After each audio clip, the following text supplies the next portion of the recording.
Hey, today, you guys, on Terrible Talk, this is actually episode 5, and we're blown away we've gotten this far, to be honest with you. We love doing the show. It's been interesting.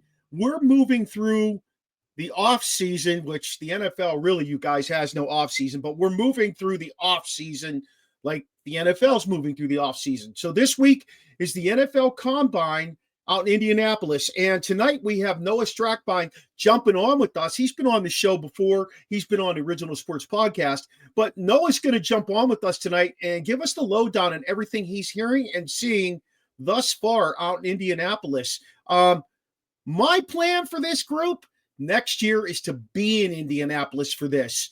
It's a Thursday, Friday. It's a Wednesday, Thursday, Friday thing, and it would be actually unbelievably fun to do that, as well as it's free. We just need to pay for the hotels and our food and our drinks. But hey, other than that, it's free. So sit back, relax, enjoy the show. It's going to be a good one. We are going to start off, though, talking a little bit about the NFL grades that just came out.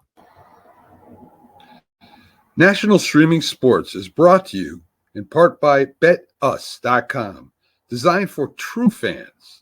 NFL odds, Week 1 and futures, college football odds, including Heisman Trophy favorites and playoff odds, NBA odds of division winners and playoffs, Major League Baseball playoff and World Series odds, the National Hockey League Conference playoffs and Stanley Cup odds, and boxing wagers. Betting opportunities include versus the spreads and outright winners, also during the game. Use our link on our website, nessp.info, the Bet Us Opportunities webpage, for a 125% bonus on your first 3 deposits. Must be 21 years old, and remember, bet responsibly. You're going to call anyone that loves you. You're going to ask them if you can use their card to buy concert tickets because your card's maxed out. Okay. If they say yes, you get the tickets. I can't call my parents because they already think I make bad financial decisions. Well, so I think I'll call one of my friends. Okay. I'm a little nervous. I feel tingly. What's your not answer? Giovanna? Yes. I was on SeatGeek earlier and I saw 2 tickets for Olivia Rodrigo at a really, really, really good price. So Oh my god. I maxed my credit card out by accident last week. Do you think I could use yours to buy the tickets? Oh my god, yes. Did I what? Yeah, you got the tickets. You got the tickets. I just want tickets. We're going to go to the concert together. Giovanna, I'll call you later. I love you. Thanks for picking up. Oh my god. I'm going to see Olivia Rodrigo. Yes, thank you, SeatGeek. Ladies and gentlemen, boys and girls around the world, it's time to experience the O's on the Original Sports Podcast.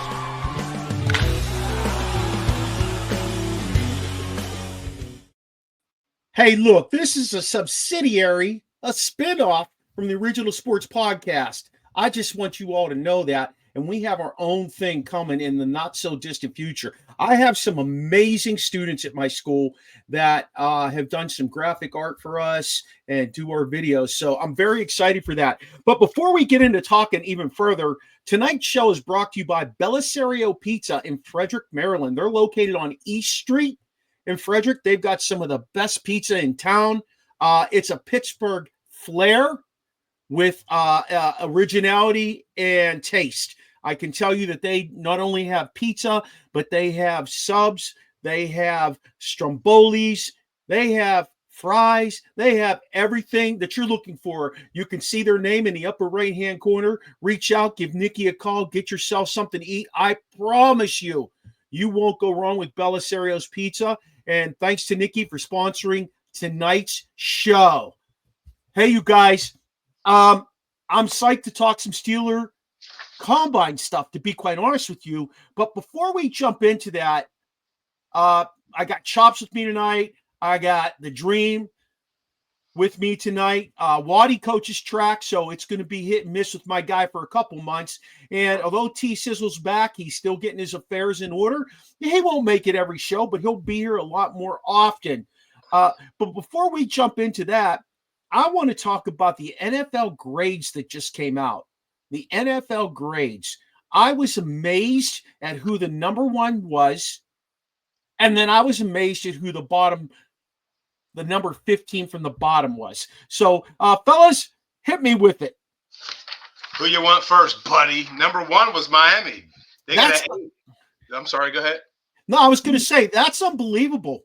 Like that, to me, that's, I guess it is Miami. So taking that into consideration, it's in a great place.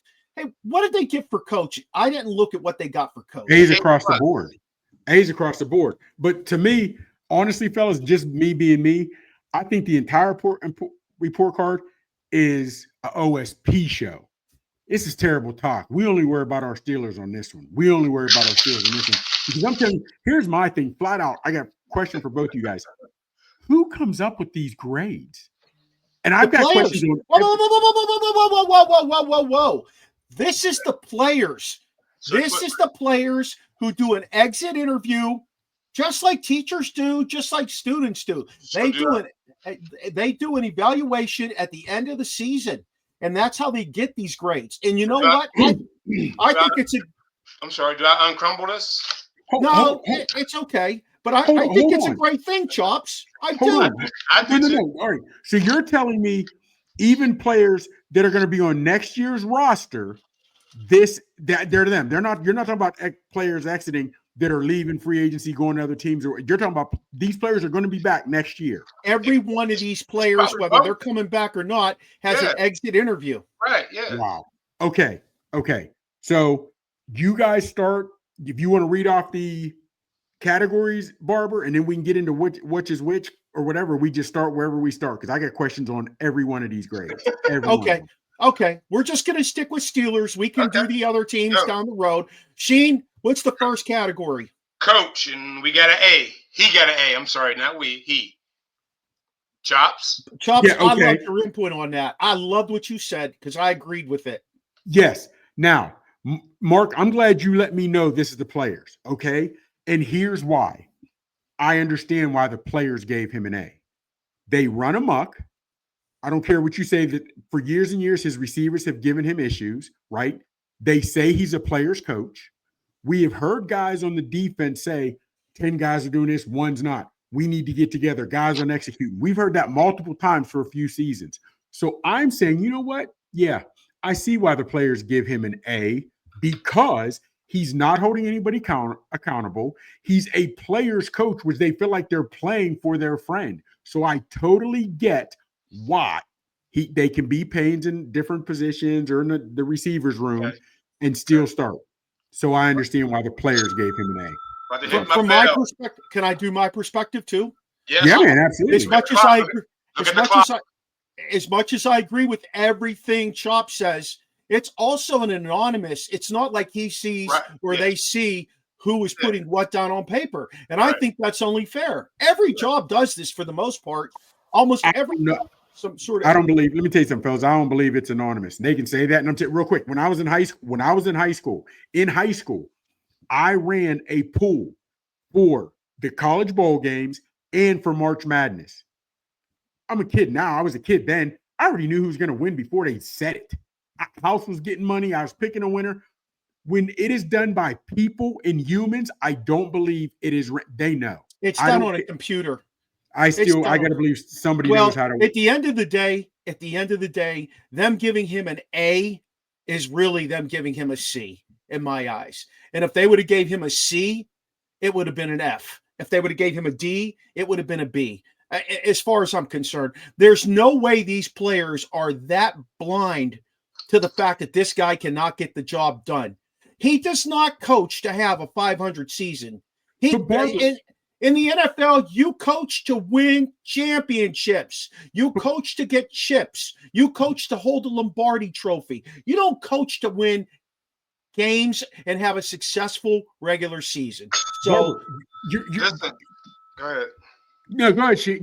I'm just because I know we're crunching for time. I wanted to get to the owner too, so just make sure we. Okay, go ahead, because we'll run this back next week or whenever. Okay, we got to get into this. They gave the owner a D, as in David. That shocks me. That shocks me because honestly, the Rooneys around the league, their name holds prestige, and I would like to think that the players feel he's doing right by him. I find it hard to believe they gave him a D, and I just find it hard to believe. I already see Mark's. He's ready to go. I am. I'm fired up, Sheen. Go. I'm fired up. Go. Rooney is a shitty owner. He is at the bottom of the barrel as far as I'm concerned. Don't even start. Just wait and listen You're to going me. on the business aspect of it. You got to say why the players would This give him a D. is a business aspect. The players will straight up tell you this guy has no relationship with them. The old man, the chief, those two guys were in the locker room after games, win or lose. They have relationships with those guys. Those guys were at what the hell's his name? It just died. What's the other Rooney that just died? It's not Andy? No, not Andy. I'm sorry. But Art Rooney Jr. Rooney. Yeah. The Rooney that just died, those guys were in tears at his funeral. If this dude dropped over, maybe a few would shed us here, and there. There is no relationship with this guy. This guy is a straight-up lawyer. He just wants to see dollar signs. He's scared to death, and he's admitted it. He's scared to death. He is scared to death to fire Tomlin and try and hire somebody else, because if he hires somebody else that fails, he's broken the chain of what it's been for all these years. So he'll take mediocrity no matter what it is. He is the one who's pulling the strings with Russell Wilson, and that was another thing we heard about, and Noah's going to talk about it today. He wants Russell Wilson. He wanted Ben Roethlisberger. He's the one who put his foot down and said he wanted that. He wants a strong running game. He wants games won on defense. He wants to play 1978 football. This ain't 1978, AR2. Wake the hell up. You're killing your organization. Slowly but surely. And you know what happens next, guys? If that doesn't change, I'm going to tell you what happens next. They're going to see empty seats in that stadium. That's what's going to happen. People are just going to stay home and watch it on the TV. Will the fan base deplete? No, probably not. The fan base won't deplete. But the only reason the fan base will go to the game is simply to get drunk out in the parking lot and go in and raise hell. With the owners, to me, if that is why, because they don't have a relationship with the owner, these younger, that to me is a symbol of the entire universe we're in right now. So what? These owners don't talk to these younger players. You cash your check. Hold on. What does it matter? How many of your students, how many of your then now you guys, I love you to death, but you are also a problem. What does it matter if Rooney, seriously, what does it matter if Rooney talks to every player or not? You're getting paid millions. Get your ass in there and whip the man in front. You don't give a shit. You guys are teachers. So what if you don't know the student doesn't know the principal? Does that freaking matter? No. Study for your test and fucking pass the grades.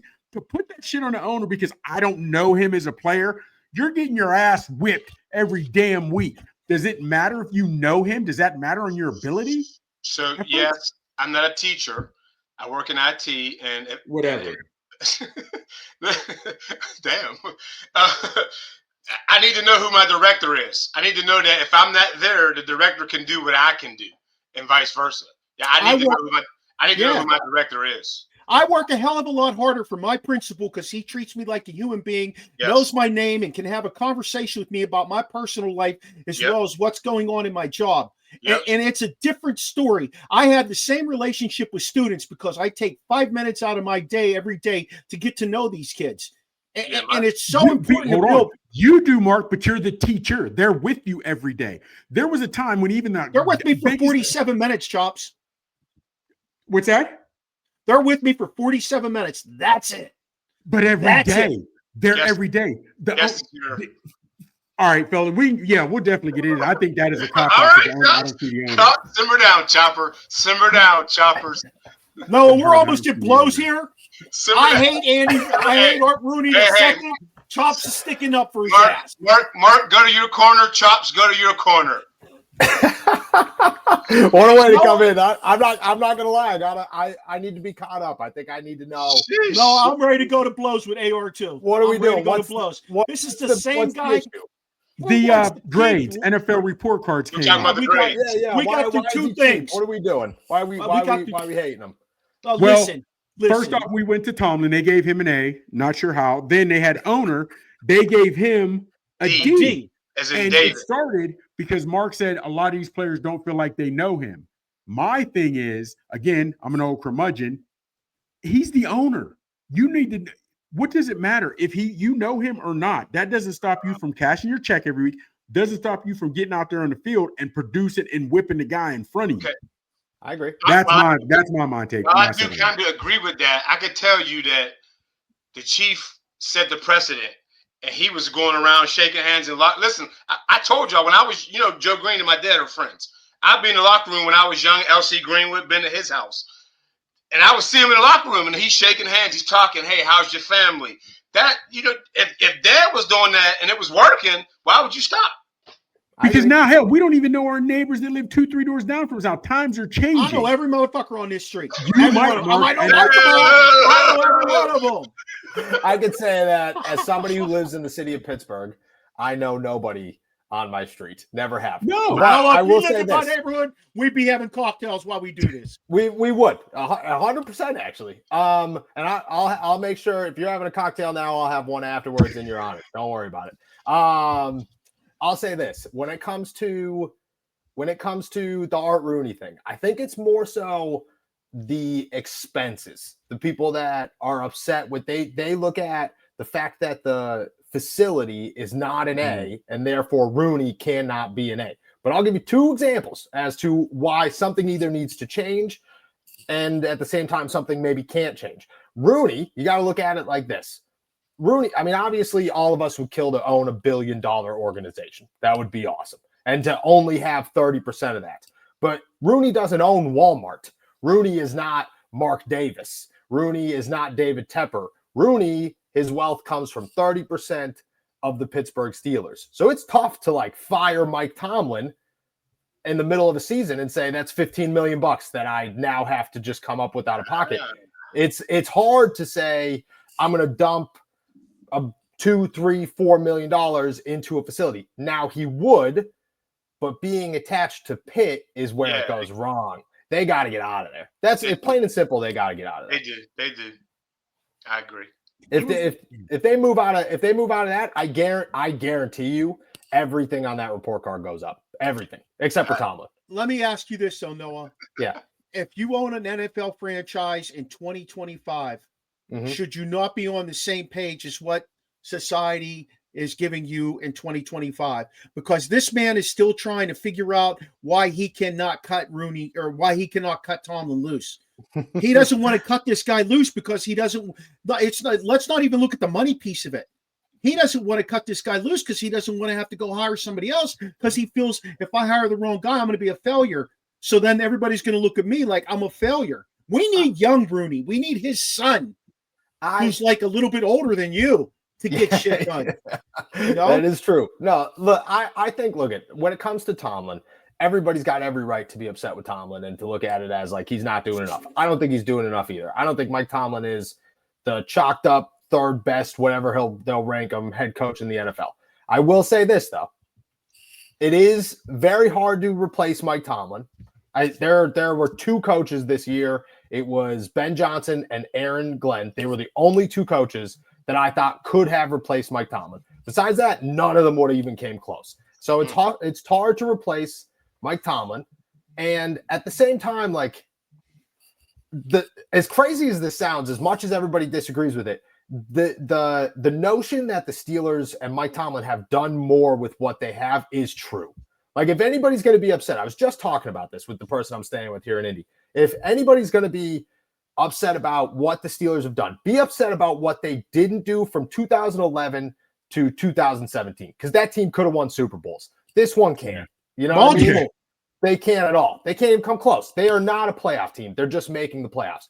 2011 to 2017, just like you said, Mark, multiple playoffs or multiple Super Bowls could have been one. That's, you want to be upset about that one. You know why? Because Tomlin didn't know how to coach. Yes, I agree. He had somebody else. He had somebody else's leadership leading in that locker room to take care of business, and all he was doing was pacifying people. I don't know Mike Tomlin personally. I hear great things about him as a person, but I'll tell you what, as an NFL coach, he is way, way overrated in my opinion. Just way overrated. Yeah, I think that where Tomlin went wrong in a lot of this was during that stretch, he had coordinators. He had guys that he could really lean on, whether players like them or not. And now he doesn't. And you got to go back to that. You know, you got to have guys. Tomlin's a great head coach. That's all he should be. You know, go be Nick Sirianni. It'll work out way better for you. Yeah. Well, actually, I know your time's limited, but you're at your combine this week. All right. So, yes, sir. What's been like? Because we could bash Tomlin or go on this, that's why we have this show every week to do that. But today, since we got you, like, what do you at the combine so far? What's been the biggest story? Is anybody impressed with anything? You know, I know Abdullah Carter, talking about he may not have surgery now. What's anything going on? Yeah. I mean, I think there's a ton going on. I'll say my biggest observations right now, and the things that I'm hearing the most, is that the Steelers love the defensive tackle class, and they love the running backs. Obviously, we'll hear from the running backs tomorrow, and then they'll do their drills on Saturday. But the Steelers love both of those positions, and they're impressive. Like Kenneth Grant looks the part. He's obviously didn't do his drills, but that's the first time you meet these guys. Like, everybody talks interviews. To be honest, interviews are cool. You get some stories out of them, but 90% of the time it's just what was the dumbest question you got answered? And I'm like, I'm not learning anything from this. But you see the guy walk up to the podium, and there's a lot of guys that you're just like, that guy is a freak, or that guy is way too small to play in the NFL. That guy should not be. And sometimes you're wrong. Peyton Wilson walked up to the podium last year. I remember looking at Jim Wexell of 247 Sports and going, that guy's not playing in the NFL. There's no chance. I was wrong. Did you see my guy, DeAndre Jules, today? No, I did not say DeAndre. I don't even know if I know who that is. Who? Yeah, he plays for South Carolina. He played at Pitt. He played at Pitt. Oh, okay. Gotcha. Yeah, no, I did not check him out, but they're doing drills tomorrow, and I'll be there tomorrow. So okay. I'll make sure to watch that for sure. But yeah, the defensive tackles look good, and the running backs, man, they love the running backs. I'll tell you this. A name to keep an eye on right now is Tre'Davion Henderson. That is a guy that the Steelers love.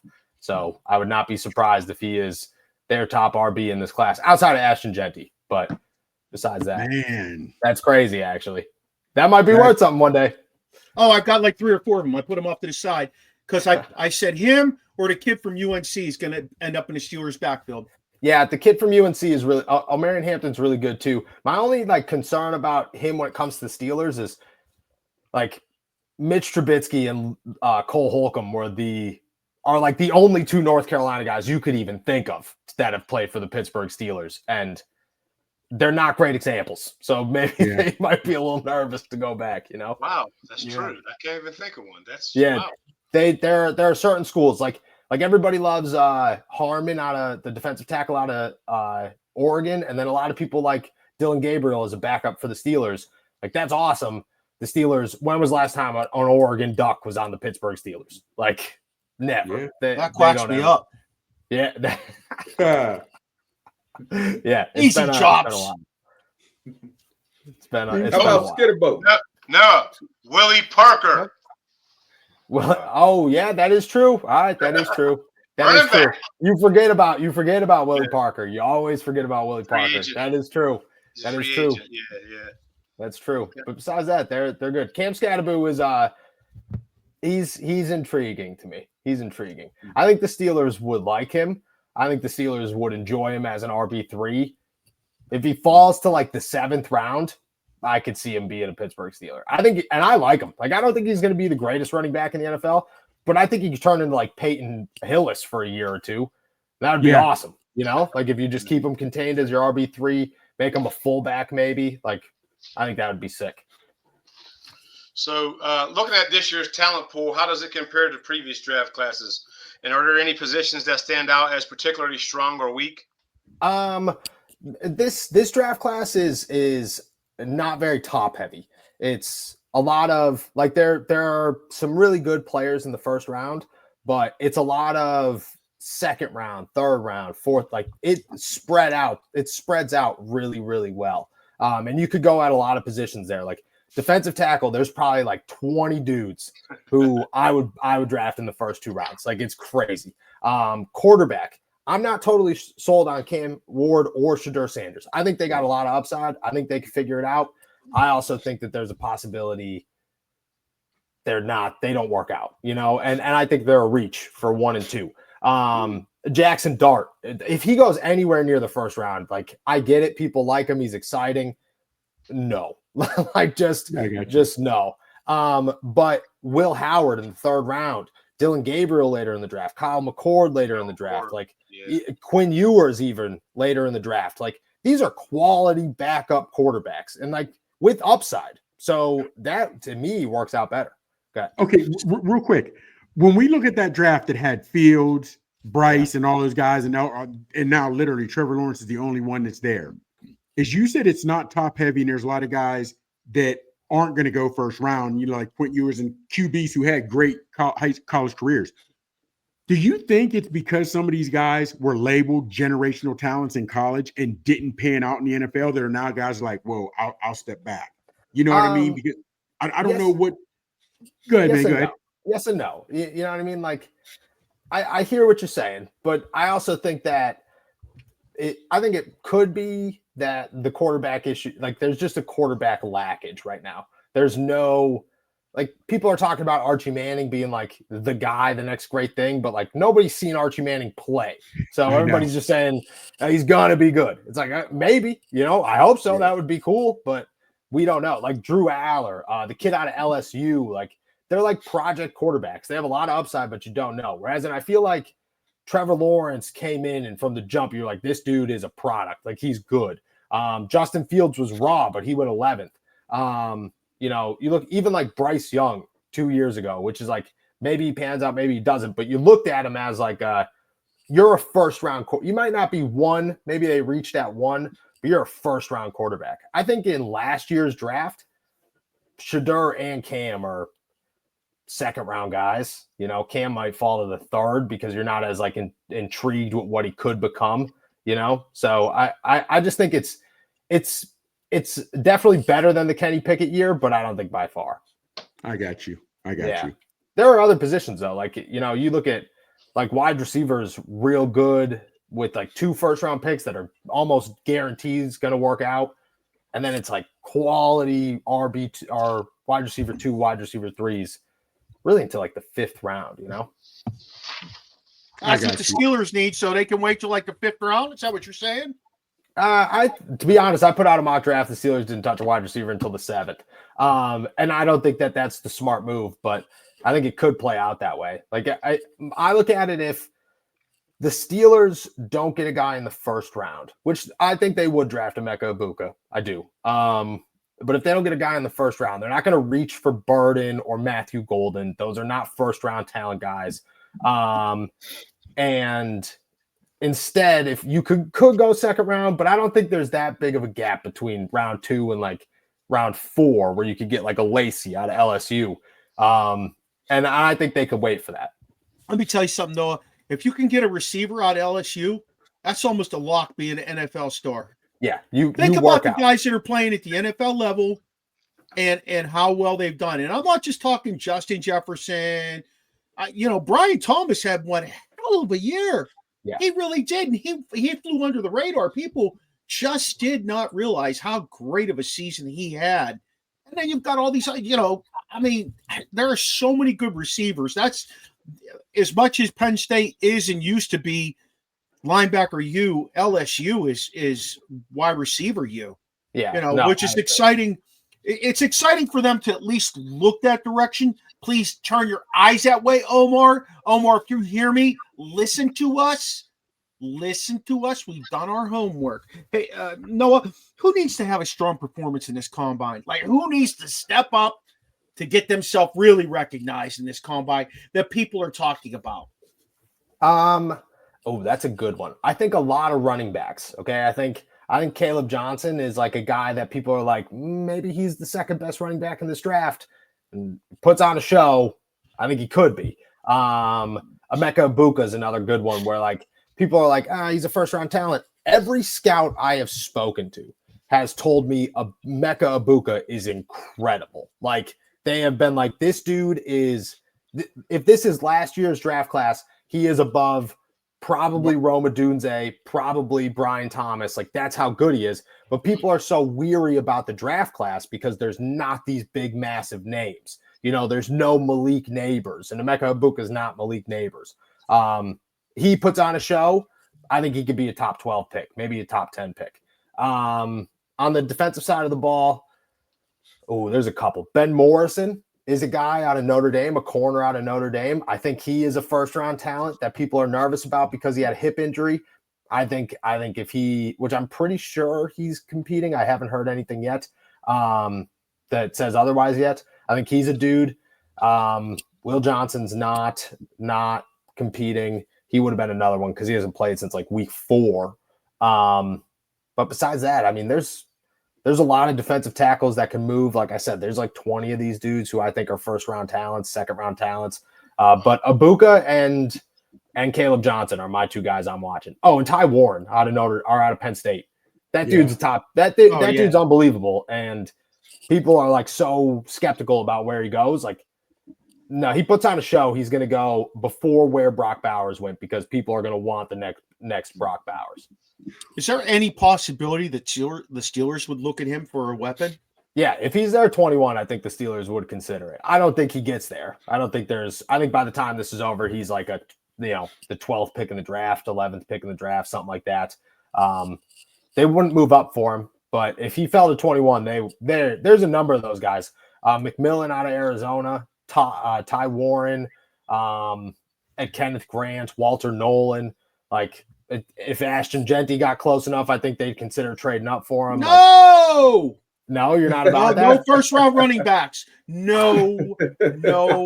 Would you draft? Let me ask this question. I'm serious about this. Like, I don't think I lean one way or the other. Would you draft Saquon Barkley if he was in the first round, if he had an opportunity? Would you trade up for him?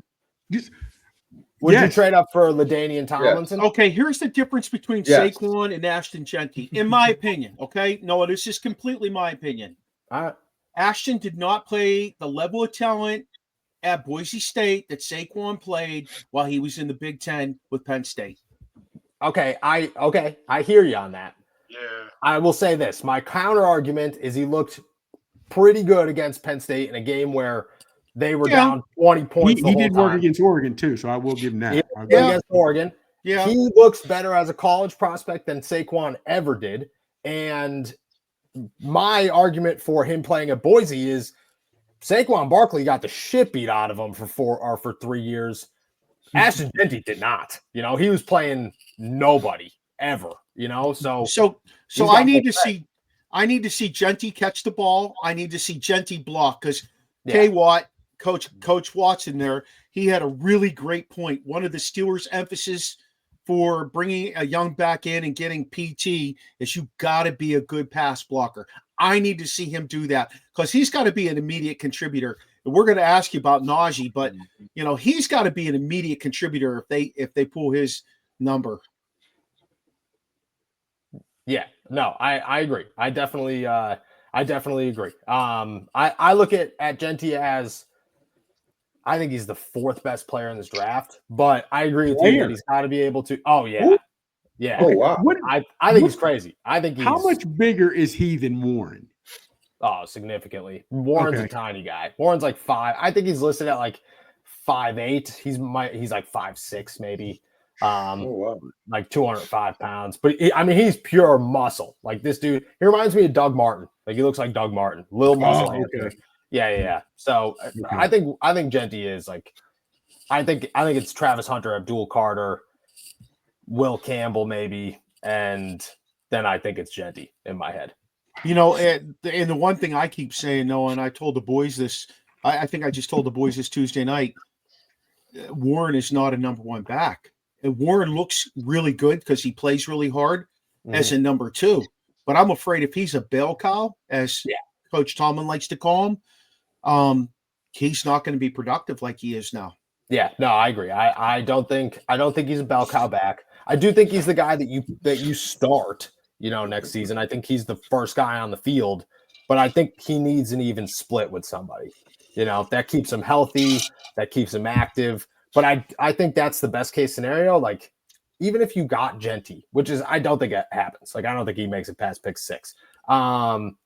But even if you got a Caleb Johnson or a Tre'Davion Henderson or Quinshon Junkins or an Amarian Hampton, it should still be like pretty even split between those two, because that keeps everybody fresh the whole season. Real quick, you named a couple backs there. And for a while, teams are like, we're not drafting a back in the first round, and they'll go later, and we'll do everything by committee. Do you think possibly they're looking at him now because there's no other positions that shined, or because you said D tackle position's tough and it's deep, yeah. Or is it what Saquon did as well as Henry showing a back can add some real significant improvement to your, like, you know what I mean? So yeah. I don't know what has gotten a running back up high on drafting boards. I think right now the talent is better than we've seen in the past couple of years. Like, I think Bucky Irving's a monster, and there's a lot of guys that have come before him, but I don't think any of them are, like, it's been a while since like an Ashton Genty or Saquon has been in the draft, So they're there. And the Najee Travis Etienne was like the last of the big, Like, you're good, you're going to be a starter, but you're clearly a back half of the first round. And don't get me wrong, I think if, I'm a Najee defender in the sense of, I think if Najee didn't get the crap beat out of him his first year and have to put on 20 pounds, he'd be a much better running back, But I don't think those guys were first round backs. I think that was the beginning of like learning the lesson of you wait for those guys. But this is more like, I don't think there's going to be one running back in the first round. It's going to be Genty, but he's a first round guy, and the other guys are like, they're the Najees, which you do want a Najee high in the draft. I got you. Okay. Hit him with it, Waddy. What do you got? I guess for me, it's just anybody that, that, like, I call it that guy that's kind of forgotten under the radar, that might surprise us later. At the combine? Yeah. There's definitely a couple. I think Ollie Gordon out of Oklahoma State's got an opportunity to do so. Like, that dude was a stud when he first came into college. He fell off a little bit, had some issues. But I think he's a name. A sleeper, I think his name's Michael Jason or Michael Taylor. I'm not 100% on the first name, only because I only know him as Jason Taylor's kid. And he's a tight end. He's good. Like, he's real good. And he's definitely floating under the radar. There's so many corners. Maxwell Hairston, I think, is going to be a stud. Barron out of Texas, I think, could surprise a lot of people if he runs a good 40. And I don't know if Ravon Chevelle is participating out of ECU. He tore his ACL last season. Yes. If he is, that dude was a top 15 pick before the ACL tear. So if he's going, I think he's got a shot to surprise a lot of people. Oh, and Trey Harris is going to test like a monster. So he's a wide receiver out of Ole Miss. He's going to test like a monster. Wow. So, okay. Yeah, now there's some names. All right. Are you personally? Is there who Noah? What groups and or player are you geeked about seeing them perform this week? Oh, the wide receivers and running backs on Saturday for sure. I think the corners tomorrow are going to shock a lot of people with the speed. Like, they're going to be fun to watch with the speed. But the guys that I really wanted to see, the Will Johnsons, the Travis Hunters, they're not going to be there. So, it lowers it down. Wide receivers and running backs, Ashton Genty's not performing, which he shouldn't be, but the rest of them are, and the rest of them are competing for draft stock. Like, that's what I love about that group is, like, the running backs, anywhere from Amarian Hampton, Caleb Johnson, Trey Henderson, Quinshon Junkins, they are all considered like the second best running back in the draft class. Nobody just can decipher who really is number two. They're competing for that. That's going to be a blast. No, do you wide receiver too? Do you think the kid from Ohio State falls so that the Steelers can get a shot at him? Henderson? Yeah. I think there's a shot. Is he going to be a second or third round though? Second. I wouldn't be surprised if the Steelers sat there in the first round, didn't have an Ibuka, didn't have a really good defensive tackle in front of them, and just said, we're going to trade into the second and we'll take probably him there. I think Henderson is their guy right now. Yeah, that scares me. That's scary. Yeah? Why? Yeah, because this team is in such a need of so many positions. I agree with you 100%. Noah, when you look at the top tier teams in the NFL, this team can't even be mentioned in the top tier teams.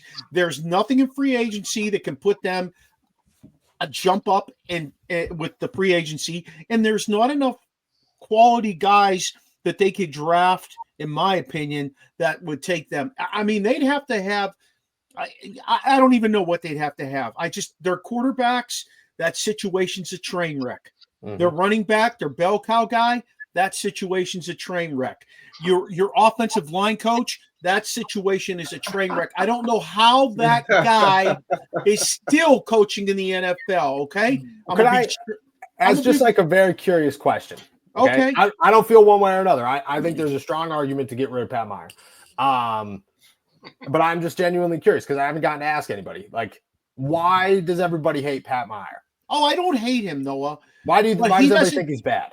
But we talked at camp. No, look, the guy did not produce at Carolina. He got fired at Carolina, who was 30th on the offensive line, and Mike Tomlin hires him. What the hell are you thinking, dude? I think also the offensive line has kind of been in shambles if you look at it from the big view. I think the piece of Broderick Jones not playing in his right position is he hasn't developed like a number one pick. I think you add all of that into it, and I think that's a case to be made. But my thing is and I've said it to all these guys. If you're under contract, the Rooneys are not getting rid of you until you finish that contract.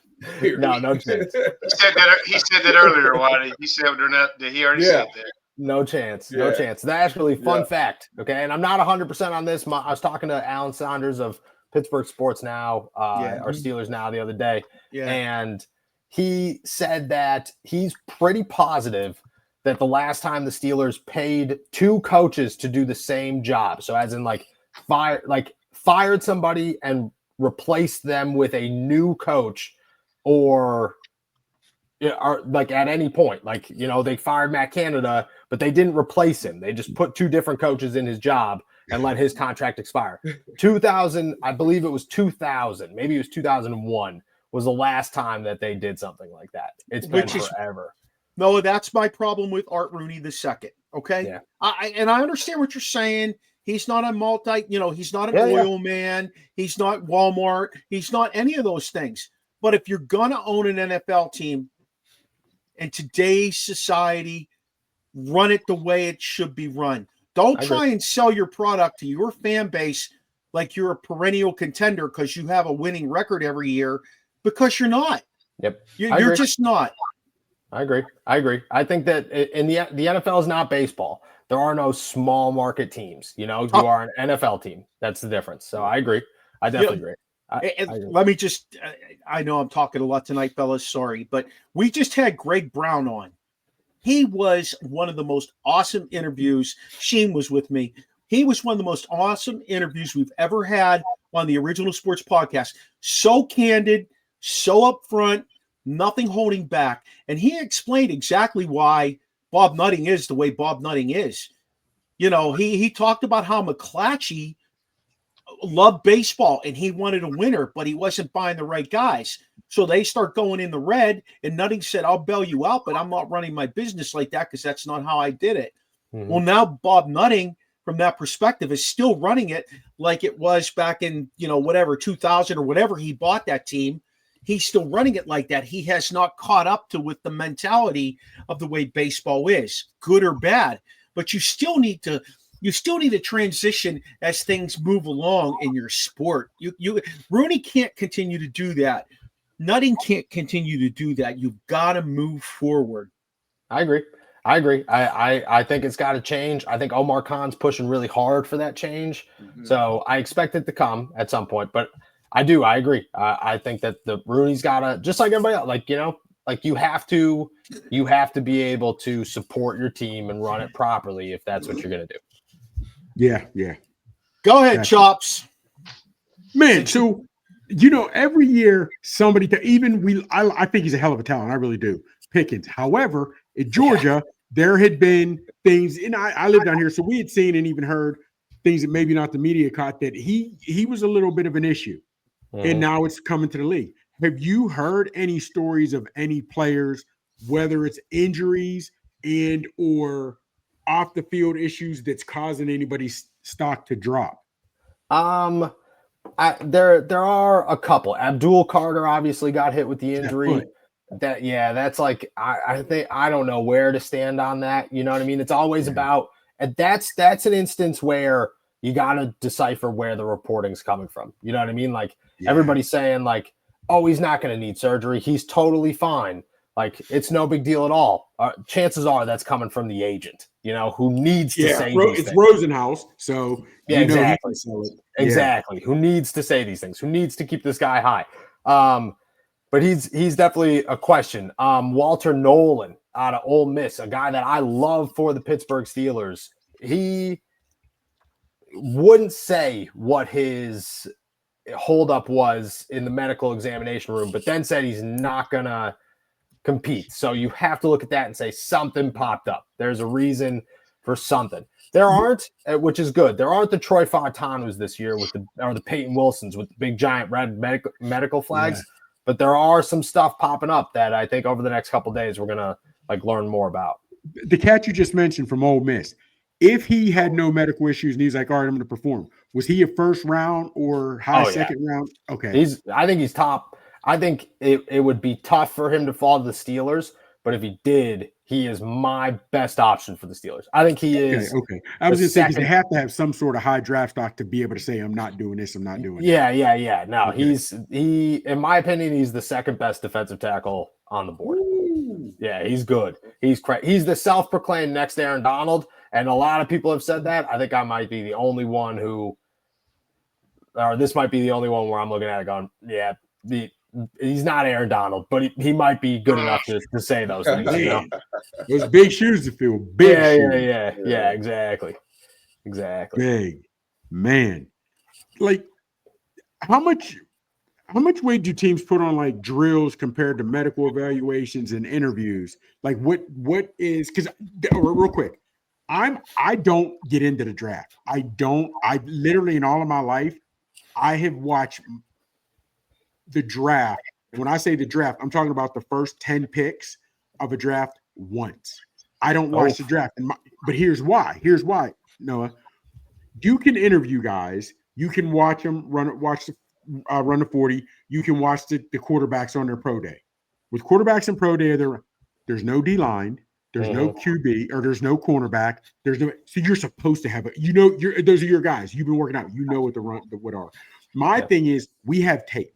So did you play well on Saturdays? That's what I go by. But I understand I'm just a schmuck from Pittsburgh, so it doesn't matter what I think. So having said that, like, what is it? What do you think most teams put on their interviews, their evaluations? You know, what is there anything that holds more weight than something else? Yeah, I honestly think the drills are like the least thing that the teams worry about. You know, to be honest, by Sunday, most of these guys are gone anyways. Like they don't really care. Okay. And some coaches don't even like show up. Like Kyle Shanahan is not here. I was talking to on SI's 49ers reporter earlier, and he was like, yeah, dude, he doesn't ever show up at the combine. The medicals are the first one. It's the biggest one. This is the first opportunity that you have. If you guys do not know, like players go through medical examinations, not just one time.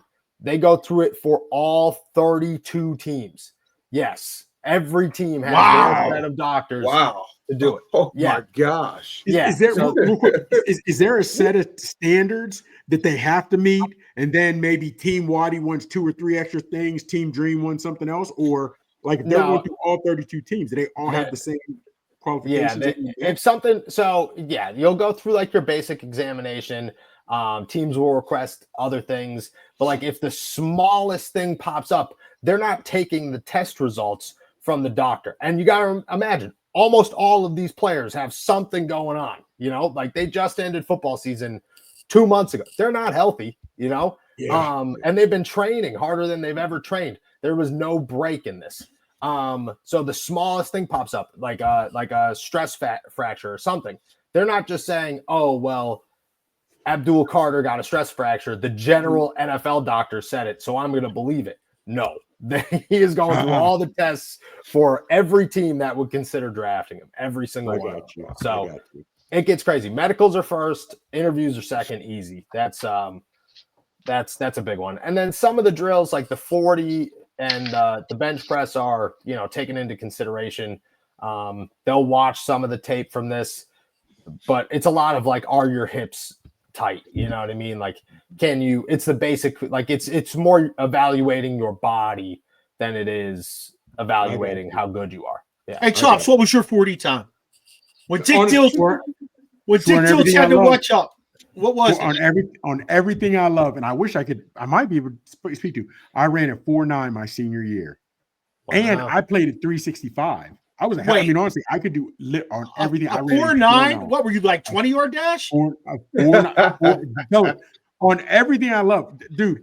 When we had our senior liftathon, I benched 4. I had the 1,000-pound club in 2 lifts.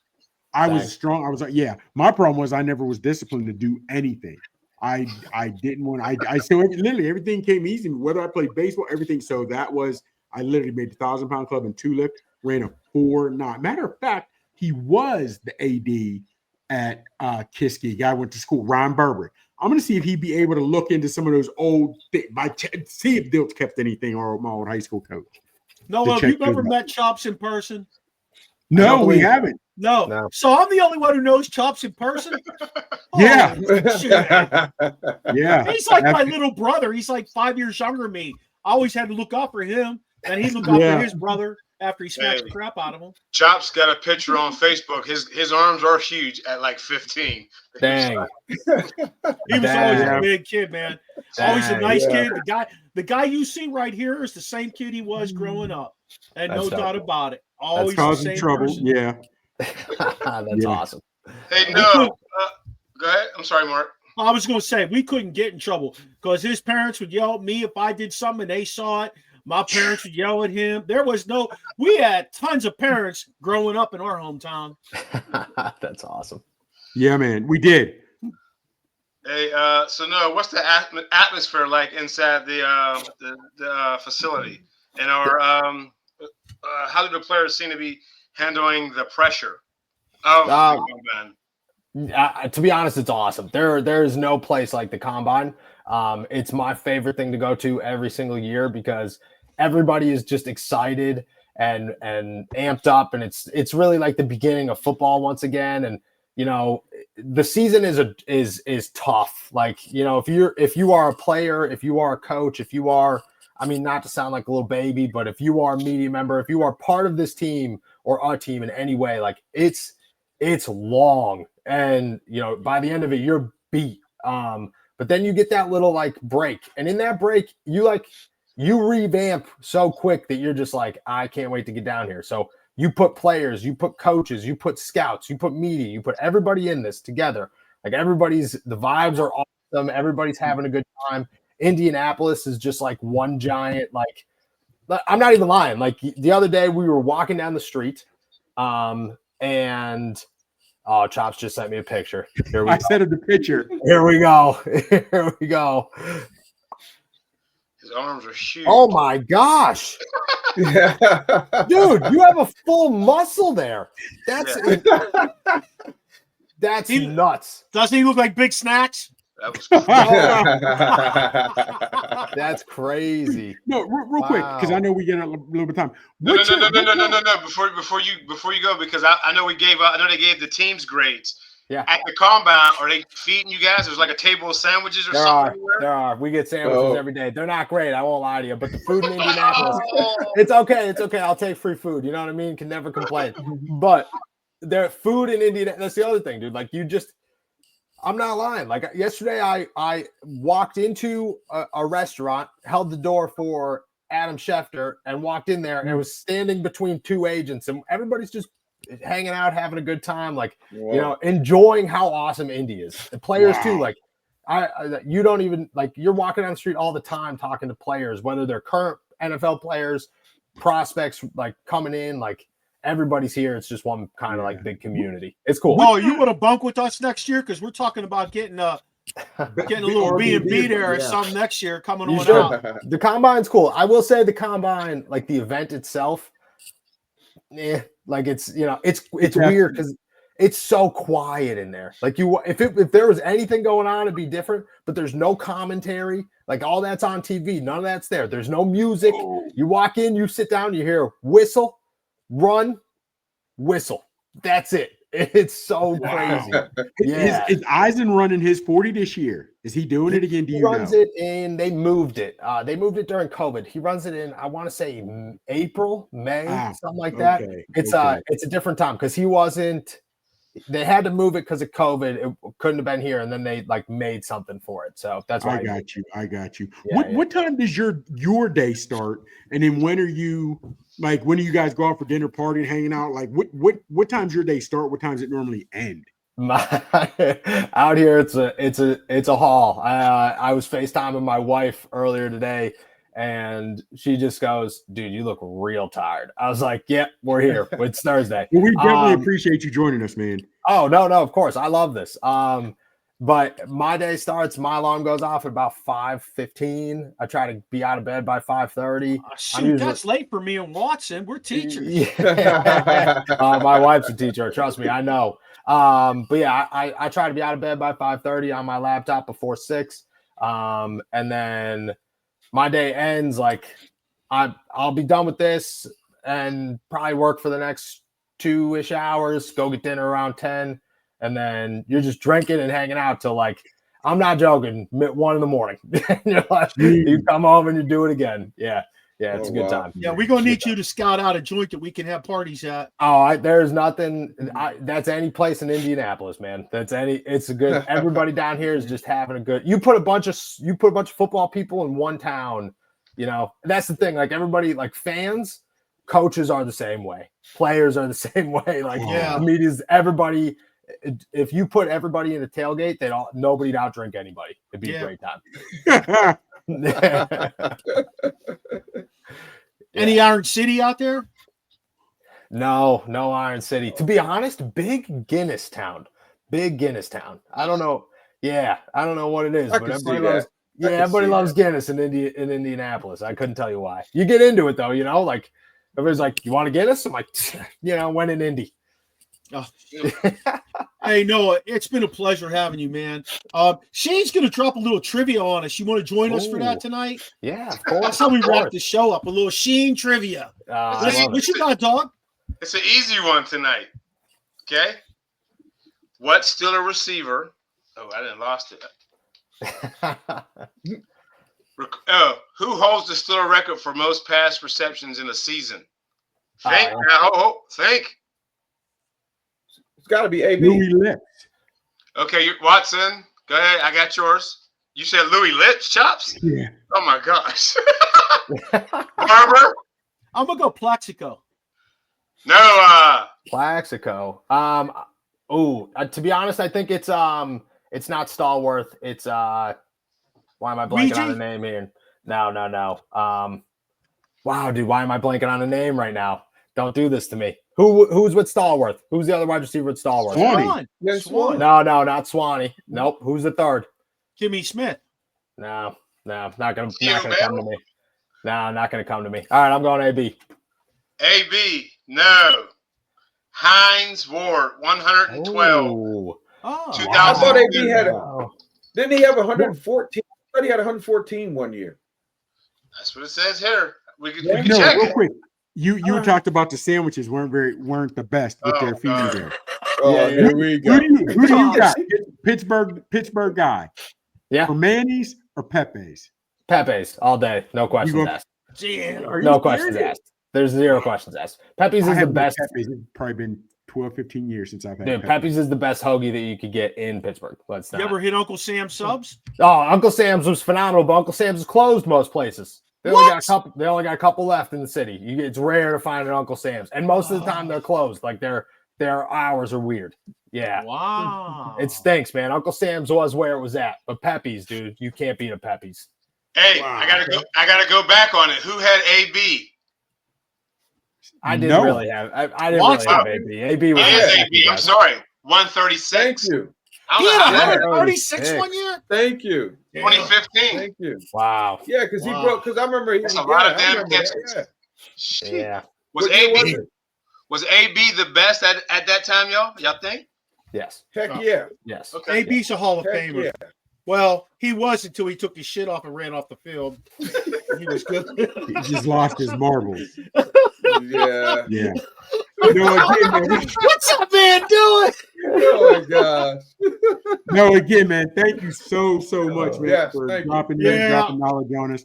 We truly appreciate it, man. Truly appreciate it. We gotta get you down here to Frederick to do a live show with us. Hey, you let me know, dude. I'm always down. I'm always down. I'm always. You can bunk up in my crib. I got all kind of space. I'll kick my kids out. Is it warmer than Pittsburgh this time of year? Oh yeah. Then I'm all about it. Here in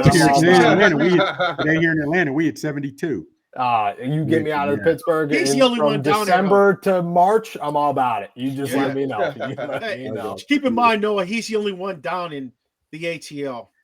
Yeah. All those guys are in Maryland. I'm down here in Atlanta by myself. Wherever we got to go, as long as it's warm, I'm all about it. We're trying to get him up here. Hey, Noah, thanks, man. It was awesome. Yeah, we'll be talking again real soon. Enjoy your time.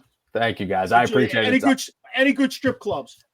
I don't know any in Indy, to be honest with you. I don't know. So I don't do strip clubs. These guys are like, I don't want to hit guys. Don't go there. No. But awesome, guys. Thank you. I appreciate it, guys, as always. Take care. All right. All right. Fellas, great stuff by Noah. Great stuff. Absolutely. Always looking forward to talking to him. I'm sure we'll have him back more often than not. I actually got to meet him and talk with him up at camp last summer, which was good stuff. So, hey, another great episode of Terrible Talk. You can find the boys and myself. You see our handles for Original Sports Podcast, OSP with MM, Original Sports Podcast, every social media out there. You see at Coach K-Watt. He is particularly on Threads and Chops. Well, the Big Chops, at Big Chops. We haven't had that in a while. You got to let him do that. Yeah, we haven't done that in a minute, but they can find us everywhere. You know me. Look me up, find me. We are. Holla at your boy. Hey, I start pumping our show. I start pumping our show out not only on YouTube, the full thing, but I start pumping some clips out on YouTube, and a lot of people are getting interested because they're hearing just exactly what we are about. So thank you for listening to us. Thank you for being part of our program. Don't forget to subscribe to us on YouTube and like and follow us on any of our social medias. If you got some questions, comments, concerns, you can reach out to us at originalsportspodcast@gmail.com. Check out our webpage at originalsportspodcast.com. Shout out to everybody who helps us. And we'll see you, Tuesday night for the Original Sports Podcast. Hey, listen, another great guest on Tuesday night. We got Black Jack McDowell, retired Chicago White Sox pitcher, and this guy brings his A game. He's not only a great baseball player, but he's a musician. A lot of fun. He and I have been chatting it up a lot. He's a lot of fun to talk to, so I can't wait to hear what he has to say about MLB and just life in general. So until we talk to you again, take care, everybody.